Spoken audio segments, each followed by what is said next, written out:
Muito bem, voltamos a falar direto da página do Jornal Visão Espírita, no YouTube e no Facebook, para mais uma gota de Espiritismo, mais uma gota de O Livro dos Espíritos. Estamos no livro 2º, capítulo 6º, Vida Espírita, e hoje vamos finalizar Mundos Transitórios. Finalizar de ler as perguntas, né? Porque esgotar o assunto é impossível para a minha capacidade. 236, A, B, C, D e E serão as questões estudadas hoje, mais uma brilhante explicação de Kardec, certo? Se puder compartilhar esse vídeo, você ajuda a divulgar a doutrina espírita, não tem fins lucrativos, é só mesmo para a doutrina, tá bom? Vamos lá, 236. Os mundos transitórios são, por sua natureza especial, perpetuamente destinados aos espíritos errantes? Mundos transitórios são aqueles que não são habitados por seres corporais, não têm vida como nós conhecemos, eles são utilizados pelos espíritos, nesse caso aqui, no tratado aqui, mais evoluídos, que vão para lá como uma época de refazimento, depois de longas jornadas na erraticidade ou longas jornadas missionárias, e aí ficam estafados, que isso realmente acontece, e vão para lá para se reciclar, para se preparar para novas missões de grau tão importante quanto, ou até maior do que os últimos. Está muito tempo no estado errante, trabalhando muito em prol da humanidade, de repente chega um momento que precisa fazer uma, aspas, reciclagem, fecha aspas, né? Então vamos lá. Os mundos transitórios são perpetuamente destinados aos espíritos errantes? Resposta: não. Sua posição é apenas temporária. 236A. São ao mesmo tempo habitados por seres corporais? Não. A superfície é estéril. Aqueles que os habitam não têm necessidade de nada, porque estão lá como espíritos, não estão encarnados nem como nos mundos felizes, que são encarnados numa matéria semelhante àquilo que seria o nosso perispírito. Ali eles estão desencarnados, tá? 236b. Essa esterilidade é permanente e está ligada à sua natureza especial? Esse mundo, ele é estéril porque ele é mundo transitório? Resposta: não. São estéreis temporariamente. 236c. Esses mundos são desprovidos de belezas naturais? Resposta: a natureza se traduz pelas belezas da imensidão, que não são menos admiráveis do que aquilo que chamais de belezas naturais. Então, quando Kardec pergunta aqui belezas naturais, está falando de natureza, né? Cachoeiras, matas, etc, etc, dunas, construções, não tem nada disso aí, não tem vida lá, tá? D. Sendo o estado desses mundos transitório, a Terra um dia fará parte dos mundos transitórios? Fará parte no futuro? Resposta: ela o foi. A Terra já foi mundo transitório. 236e. Em que época? A resposta: durante a sua formação. Certo? Então, só para a gente poder entender, os mundos transitórios, então, eles são aqueles mundos que ainda não desenvolveram vida, que ainda não aconteceu o chamado, entre aspas, evidentemente, milagre da vida, fecha aspas, né? A Terra, em um determinado momento, depois do choque daquele monte de pedaços de rocha que havia em torno do Sol, na reta da nossa órbita, e depois de ter acontecido um grande choque de um meteoro e ter desprendido uma grande porção dessa Terra, formado a Lua e tudo mais, foram criadas situações para que a Terra então desenvolvesse a vida como nós conhecemos. Isso tudo foi feito por Jesus, a gente já sabe, quando ele aceitou tomar conta da Terra e de todos os cerca de 28 a 30 bilhões de espíritos para a evolução. Tá. Até que surgisse a primeira vida na Terra, isso aqui não ficou inútil, não ficou vagando no espaço sem nada, sem nenhuma utilidade, não.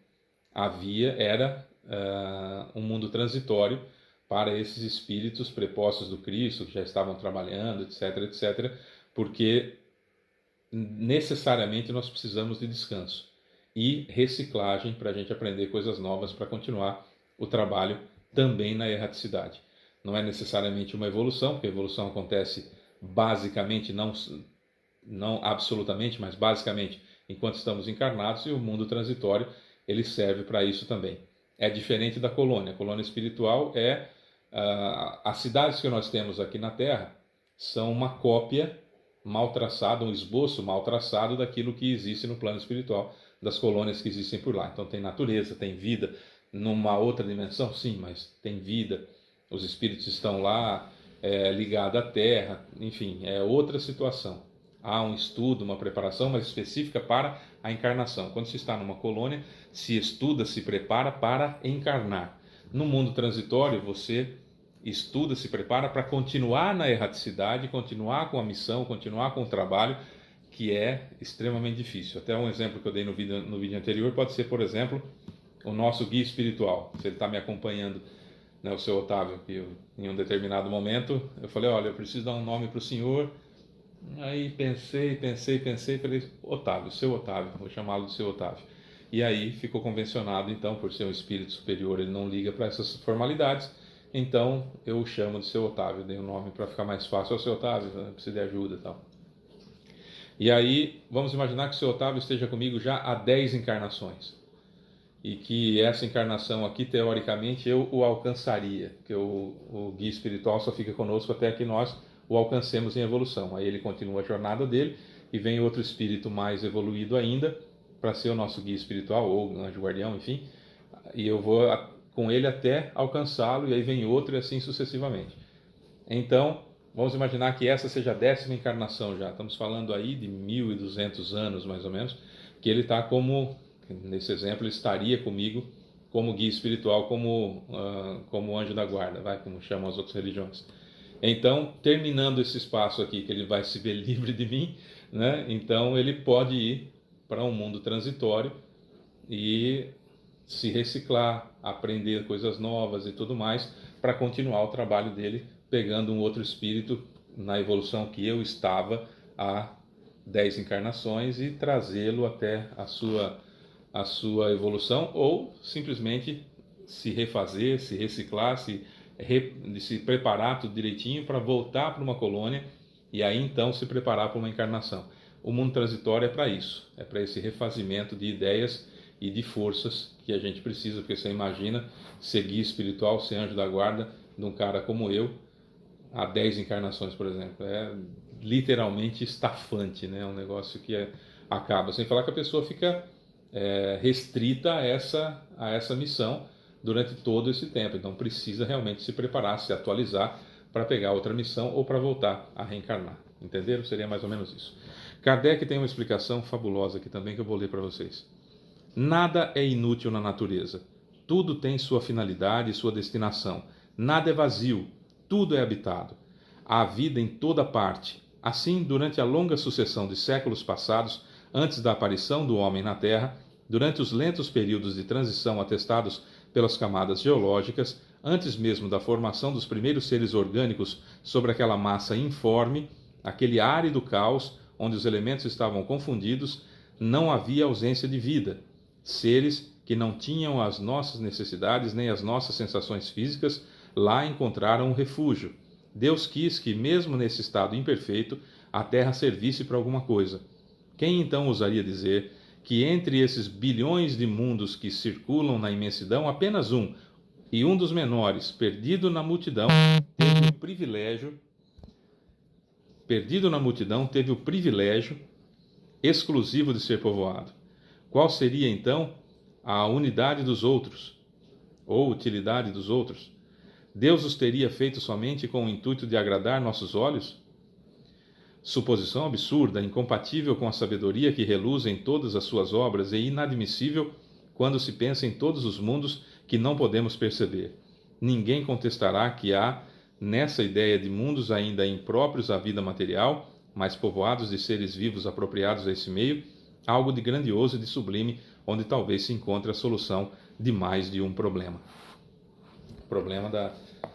Do problema, por exemplo, na casa do meu pai há muitas moradas, como Jesus dizia, e que tentam dizer que é o céu, que é o inferno, que é o coração das pessoas, que cada um de nós seria morada, e foi isso que Jesus quis dizer. Então, começam aquelas explicações, e o fato é que o universo é grande demais. Nós temos descobertos passíveis de catálogo em 2023, em torno de 5.000 exoplanetas ou exoplanetas, que seriam planetas fora do sistema solar, e alguns deles, ou a grande maioria deles, ou praticamente todos eles, com características bastante semelhantes à da Terra. inclusive Lua de Júpiter com o tamanho da Terra e com as características muito parecidas, inclusive até com a atmosfera.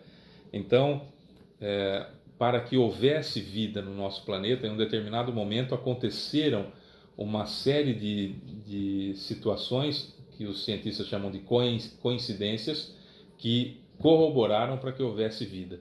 Até que isso acontecesse, a Terra não era por bilhões de anos parada sem servir para absolutamente nada.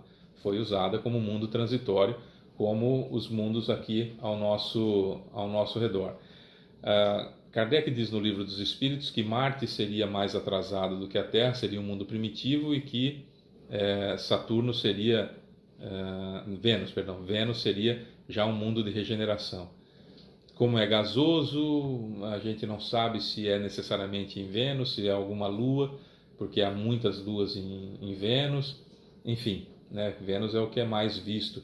Agora descobriu-se que tem muitas luas, enfim. Cada vez que temos um telescópio mais potente, né, se vê um pouco mais longe, se vê um pouco melhor.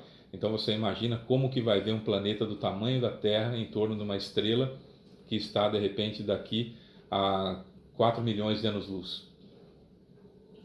Quer dizer, a luz viajando na velocidade dela no vácuo demora 4 milhões de anos para chegar. Então é muito difícil ver a grandeza toda do universo, sem falar que nós só conhecemos do universo cerca de 4%. Do universo conhecido, nós só temos informações de 4% aproximadamente, sendo 96% desconhecido do nosso universo conhecido, daquilo que se conseguiu entrever, né? Então agora que estão conseguindo comprovar as teorias de Einstein, da relatividade do tempo e do espaço, enfim, coisas que a gente nem comenta porque não é muito a área do espiritismo, mas só para a gente ter uma ideia, não se tem controle sobre praticamente nada do universo. Então o que nós temos olhando para o céu à noite, numa noite sem lua, numa noite escura, você vai ver uma quantidade gigantesca de estrelas que estão a distâncias muito diferentes umas das outras, dando a impressão que estão todas na mesma distância, mas estão muito longe umas das outras. Daí a tolice dos signos, dos zodíacos e tudo mais, porque aquela constelação que se formou lá são estrelas que estão muito distantes umas das outras e não teriam a mesma influência sobre absolutamente nada. Então, Deus não criou a noite, como está lá na Gênesis, colocou as estrelas para ficar bonitinho à noite, para ter alguma coisa à noite, né? Na realidade, é muito mais complexo do que isso, e seria chamar Deus de tolo dizer que só nós fomos criados aqui, só existe vida na Terra, com essa imensidão de universo gigantesco, quantidade de estrelas. Só na Via Láctea nós temos aí, são agora com os novos telescópios e os novos rates de luz, nós temos aí cerca de 400 bilhões de estrelas, podendo ser o dobro até, sendo 800 bilhões de estrelas, bilhões de estrelas. Então você imagina, se cada uma delas tiver pelo menos um planetinha em volta, só na nossa Via Láctea é um absurdo, né? É um absurdo a quantidade de estrelas que tem só na nossa Via Láctea e fora as outras galáxias, etc, etc, etc. Então é grande o negócio e não há inutilidade. O que os mundos transitórios vêm trazer para a gente, para finalizar esse item aqui do livro 2º, capítulo 6, Vida Espírita?